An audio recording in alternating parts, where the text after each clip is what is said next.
Hello everyone, welcome back to our YouTube channel. So आज का जो टॉपिक है वो हम बात करेंगे म्यूनिसिपैलिटीज के बारे में। बात करें जो चैप्टर नंबर 9 है। So let's start. Before that, prelims revision carnival UPSC CSE 2020 has already started. We are providing you with special classes also that has started from 5th September 2020. And along with that, we are also giving you 400 plus free live classes for all the students. So, Unacademy UPSC Championship 2.0 has already started for all India free mock test series will be provided by us. And UPSC CSE Prelims 2020 and 2021 Paper 1 JS. You will also get a chance to meet with the UPSC CSE 2019 toppers, top Unacademy educators, and a subscription scholarship also. Along that, it will be taken place on 30th August, September, 13th September, 20th September, and 27th September. So you can all enroll now if you want to be part of this championship. As we know that our exams are scheduled for next month and we need to brush up all our skills so that we score really well in the exam. So you can enroll for this course with UPSC CSE 2020 under Unacademy. And this one subscription has unlimited benefits, like you can learn from your home, you will have unlimited access to all the courses with top educators, full syllabus coverage, double doubt clearing session, live test series, study material in PDF format, answer writing sessions, along with our all mentors and guidance. And it is also one stop solution for a complete UPSC CSE preparation. We have structured batches with top educators, batches in English, Hindi, bilingual, late night, as well as 2-year batches. We have full syllabus coverage, vast range of optionals, prelims and main test series. Along with that, we'll give you daily current affairs practice, essay writing practice, and we'll give you your performance analysis so that you can know about your highs and lows. And along with that, we will have interview preparation also, so that you can score really well and you can get into interview also very easily. And we have 3 complete batch preparation that has already started from 7th September 2020. We have bilingual Hindi and English batch. In bilingual, the medium of language will be Hindi and English both. And in Hindi, we will have complete Hindi. Will provide you material in Hindi also. And English, we are providing you with complete medium of language in English and material also in English. So you can click this to know more about our batch also. So you can, if you subscribe now, you will get 10% off. You just need to apply this code SIMPLEYT. So you can get subscription over here. Over here you have the option of get subscription, and you just need to apply this code, and then you can proceed to payment, and you will get the subscription of this package. So along with that, we are also providing you with the free test series that will start daily from 7:30 p.m. 20 question, 20 minutes, and for 40 marks, along with the test analysis, so that you can improve on your weak points also. So if you really like our channel, you can like, subscribe, and share also on YouTube, Telegram, and Facebook. And the link is given in the bio. You can check that link. So let's start with our topic. So today we'll talk about the term what is urban local government. So basically that means the governance of an urban area by the people through their elected representatives. And this will take place under an urban local government that is limited to specify urban areas that has been demarcated by the purpose of the state government. There are 8 types of urban local government in India: the municipal corporation, municipality, notified area committee, town area committee, cantonment board, township, port trust, and special purpose agency. The system has also the urban government that has constitutionalized through the 74 amendment. The 73 amendment is only for Panchayati Raj, and 74 is for the urban local government. And at the central level, it has been the subject to urban local government that deals with the 3 ministries. The Ministry of Urban Development that has been created as a separate ministry in 1985. The Ministry of Defense in the case of cantonment boards. The Ministry of Home Affairs in the case of union territories. So how did this evolve? So we'll talk about the historical perspective. So the institution of urban local government was originated and developed in the modern India during the time of British government. So let's look into the historical event also. So from 1600 to 1687 to 88, we have the first municipal corporation that was actually set up in Madras, and in 1726 the municipal corporation was set up in Bombay and Calcutta, the metro, basically the main centers of the British government. And the Lord Mayor's resolution in 1980 on financial decentralization also visualized the development for local self-government of the institution. Now, the Lord Ripon resolution in 1882 basically talked as the Magna Carta of the self-government, as we know. He is also called the father of the local self-government in India because he introduced the proper bill about the local self-government. And then the Royal Commission on the Decentralization also was appointed in 1907, and it submitted a report in 1909, and its chairman was Hobhouse. And under the diagonal scheme, as we know, the diaconal scheme that was introduced in the provinces by the Government of India Act in 1999, the local government were transferred to the subject under the charge of responsible Indian minister. Then in 1924, the Cantonment Act was also passed by the central legislature, and under the provisional autonomy scheme was introduced the Government of India Act of 1935. The local self-government was declared as a provisional subject.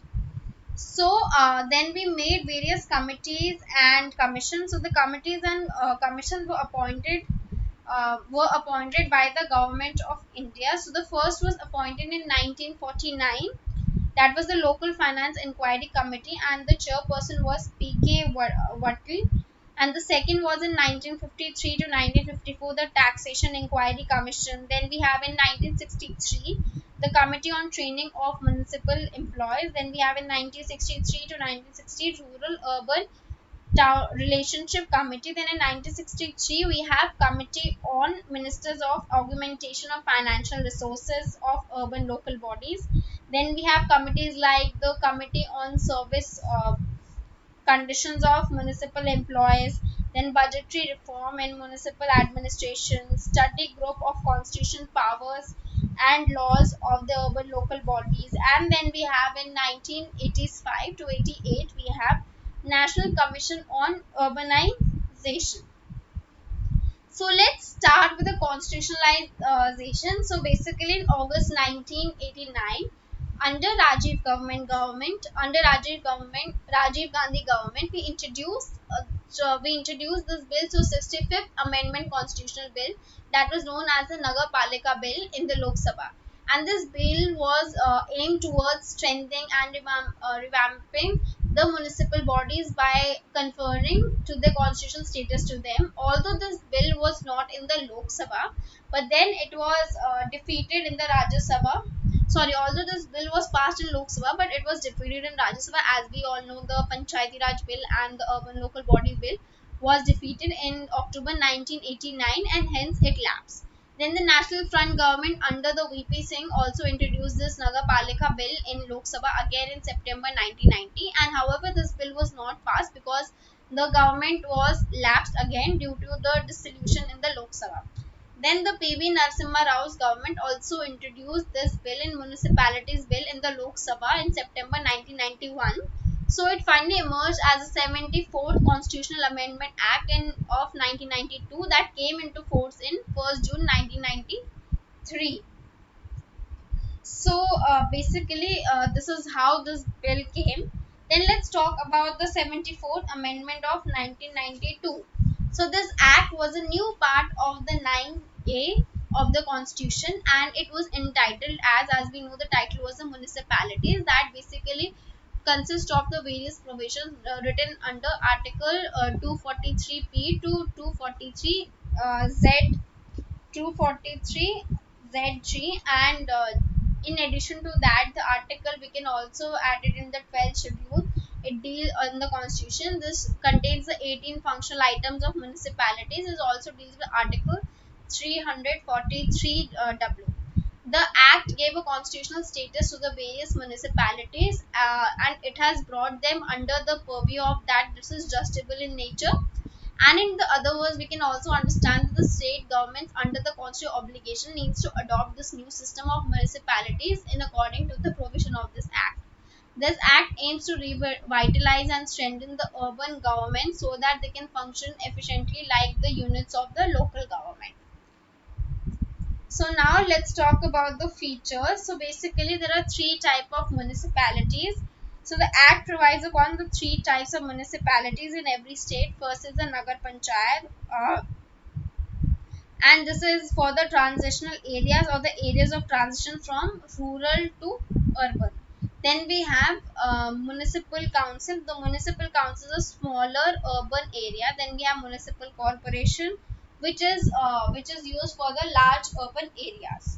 Now let's talk about the composition. All the members of municipality shall be elected directly by the people of the municipal areas, and each municipal areas will be divided into the territorial constituencies to be known as the wards, and then the state legislature may provide the manner of election of the chairperson of the municipalities. It also provides the representation of the following person, like the person who have the special knowledge in this field in municipal administration without the right to vote in the meetings of municipalities.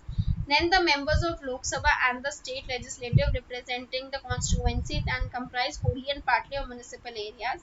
Then the members of Rajya Sabha and the state legislative council register as electors within the municipal areas, and the chairperson of the committees other than the ward committees. Now let's talk about the ward committees. Now the ward committees consist of one or more wards within a particular territorial area of municipalities for not more than 3 lakh, for more than having three basically in area having more than 3 lakh population or more. The state also provides them with the provision with the respect the committee shall be that the committee should function in that manner, and the seats will be shall be filled in that area only. And it also makes a provision for constituent committee by adding the ward committees also. Now the reservation of seats, basically the act provides a reservation of women, scheduled caste, scheduled tribe in every municipalities of the total population. It also divides the one-third reservations of women, as we all know. So basically this will provide in manner the reservation of officers and chairperson of the municipalities and the SCs and STs and women. Now what's the duration of the municipalities? The act provides them the 5-year term of the office for every municipalities. However, it can be also dissolved before the completion of its term, and the fresh election should be completed before the duration of 5 years and the dissolution after the expiry of 6 months. So moreover, municipality constituted upon the dissolution before the expiration duration shall continue only the remainder of a period for dissolved municipalities, and it should be continued that it had not been so dissolved. So now let's talk about the disqualification. So a person can be disqualified on the various grounds, like under any law that has been enforced or enforced in the time also for the legislature of state. Then we have under the law we can talk about also the laws that was made by the state legislatures, and no person shall be disqualified on the ground that he is less than 25 years if he has attained the years of 21 years. Then we have state election commission. So this can be the superintendent, and this can give the superintendent direction and control for preparation of electoral rolls and conduct the election of municipalities that shall be vested in the election state election commission. Then the powers and function. Then the state legislatures can give municipalities the various powers, like to enable them to function as a self government, like the preparation of plans for economic and social development of the country. Then for implementation of various schemes for the economic development that we are targeting to, and providing them with the social justice that has been entrusted them among the 12th schedule.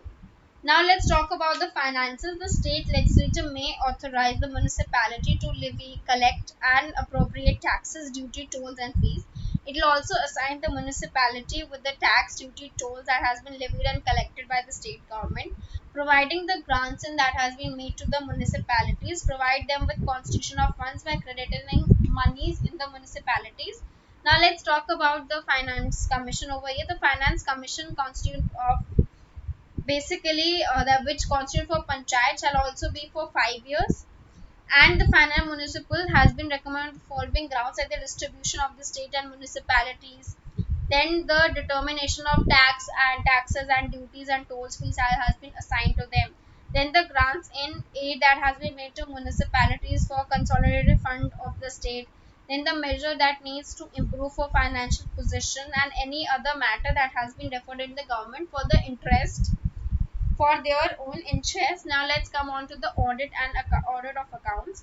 So basically, the state legislature may make provision with respect to the maintenance of the accounts by the municipalities and by auditing such accounts. So this can be applied to various union territories also. Under the President of India may direct the provisions that shall be applied to the union territories of India. Then certain areas are exempted from the like the Darjeeling Gorkha Hill Council of the West Bengal has been given to this, and under the scheduled areas and scheduled tribe areas that has been mentioned in the constitution, then we have a district planning committee.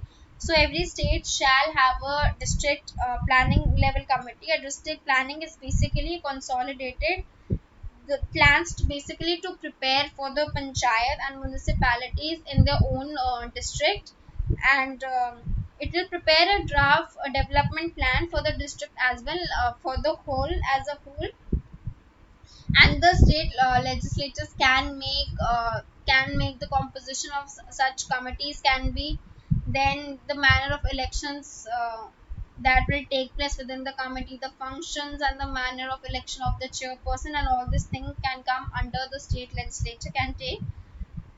Then we can come to the what are the various provisions that has been mentioned in the 12th schedule. So the urban planning, it basically includes the urban planning and the town planning of it, and then the regulation of the land use, basically how will we construct the building and how will we use this. Then we can talk about the planning of economic and social development, then the roads and bridges, water supply for domestic, industrial, and commercial purpose, public health, sanitization, fire services, urban forestry and protection of environment, safeguarding interest, urban how can we elevate the poverty elevation programs, then urban amenities like parks, garden, playground, then promotion of culture and educational aesthetic aspects, burials and burial grounds, cremations and cremation grounds, electric cremation, then cattle ponds, prevention of to cruelty to animals, and vital statistic registration of births and deaths, and all these things will be taken under this 12th schedule, and there are only 18 functions that has been mentioned. Now let's talk about the various type of urban committees. So the first is the municipal corporation. So basically, municipal corporation has been created in the administration like big cities like Delhi, Kolkata, Mumbai, Hyderabad, Bangalore, and other cities, and they established by the states to act for the concerned legislature and union territories by the acts that the acts of the parliament has been made, and there is only one thing common in the act, that the municipal corporation in the state is separate for each municipal corporation. Also, as we know, a municipal corporation has three authorities, that is the council, the standing committees, and the commissioner, and the council is basically deliberative and legislative wing of the corporation. It consists of the councillors directly elected by people, as well as the knowledgeable people who are elected, who are having the knowledge and experience for municipal administration. So the as we all know that it comprises of, it will give reservation seats to SCs, STs, and women that has been governed under the 74th constitutional amendment, and the council is basically headed by a mayor. He assists the deputy mayor, and he is elected for the majority of state for once in a renewable term.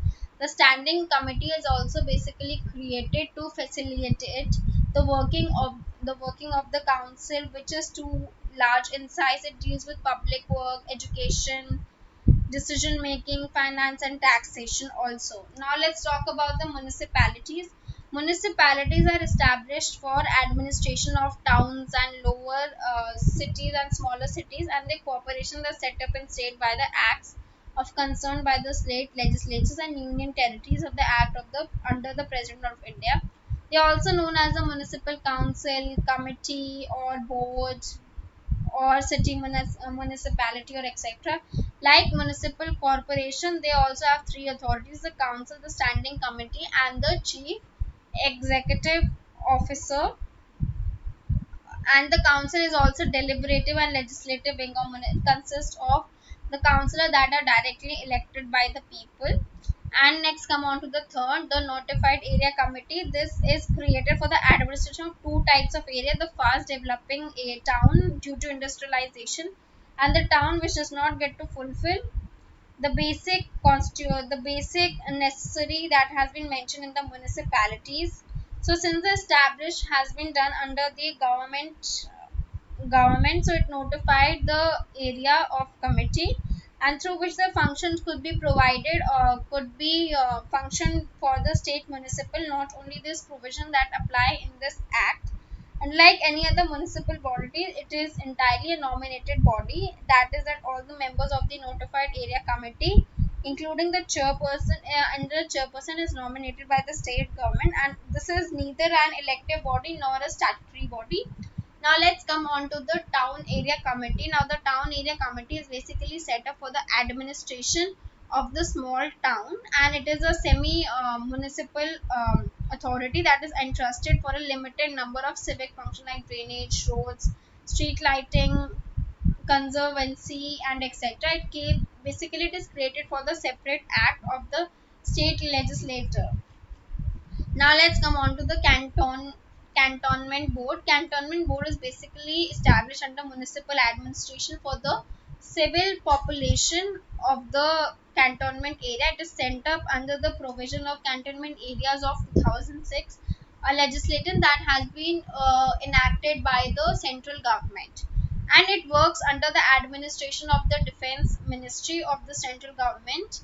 And unlike the four urban bodies that we were talking about, it is created and administered by the state government, and it is created as well administered by the center. So the upper body were done by state, and this is done by the center. And this was enacted to consolidate and amend the laws regarding the administration of cantonments to practice the greater democratization, improvement of basic facilities, and development for the matters that has been made in this act. And according to the 2016 research that has been done, there are 62 cantonment boards in the country, and there are grouped into the four categories. Like the first category, the above 50,000 population. The second is from 10,000 to 15,000 population. From the third category is from 2,500 to 1,000 population, and then there is below 2,500 population.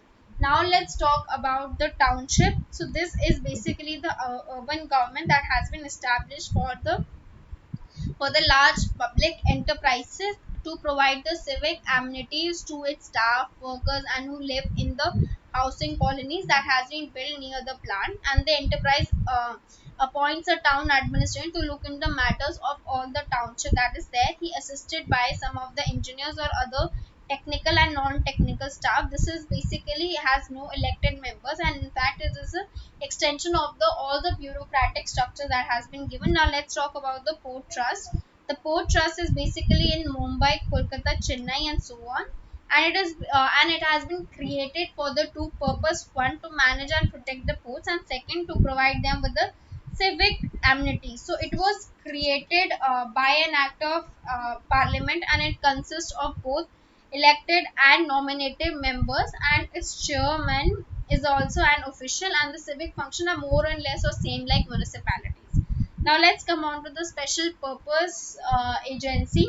So in addition to the seven areas based that we're talking of the urban bodies, the state have set up certain agencies to designate the activities that legitimately belong to the municipal corporation in the area, like town improvement trust, urban development authorities, water supply, housing boards, population control boards, electricity supply boards, and city transport board. So all these functions are mentioned for them. Then let's talk about the municipal personnel. So basically there are three types, and their working has been done in the urban government that belongs to one of the three types. The first is the separate. So under the system, the each local body basically appoints and administrates and controls its own personnel, and they are not transferred to any other local bodies, and it is most widely the prevalent system, and the system upholds the principle of local autonomy and promotes undivided loyalty. Then we are unified. Under this system, the state government appoints, administrates, controls the municipal and the state-wise services cadres are created for urban bodies in the state, and they are transferred to local bodies. And the system is prevalent in Rajasthan, Andhra Pradesh, Tamil Nadu, Uttar Pradesh, Madhya Pradesh, and many other states. Then we have integrated. In this, we have the state government and those of the local bodies that are part of the same service. So all the members of the state services are there, and they are transferable not only between the local bodies of state but also between the local bodies and departments of government. And there is no clear distinction between the local service and the state service. It is prevalent in Orissa, Bihar, Karnataka, Punjab, Haryana, and so on. Now let's talk about the municipal revenue. So the first one is the tax revenue. So the tax revenue that we were talking about was the revenue from the local taxes, that includes the property tax, entertainment tax, advertisement, professional, water tax, animal lighting tax, etc. that has been made. So in addition to that, municipal bodies also impose the various fees like the library cess, the education, pagary, and etc., and the entry of the goods in a local area for consumption or the sale, that has been abolished in the most states. Then the property tax is a very important tax for the land tax that has been for the land revenue.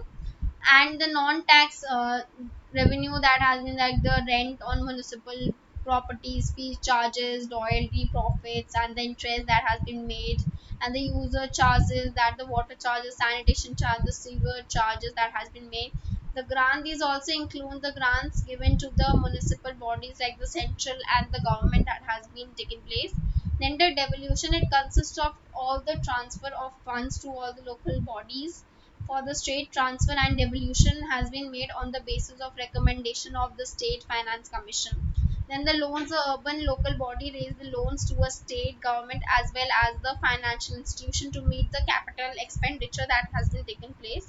Now, what's the role of the Central Council of the local government? So, it basically was set up in 1959, and it constituted of the article under Article 3 263 of the Constitution of India under the President of India. So basically, it was considering and recommending the policy matters, making proposal for legislation, examining the possibility of cooperation between the center and the states, drawing up common program for action, recommending central financial assistance, then reviewing the work that has been done by the central financial assistant. So this is all that we have done in the urban local government. And if you really like my video, you can like, subscribe, and share. Thank you.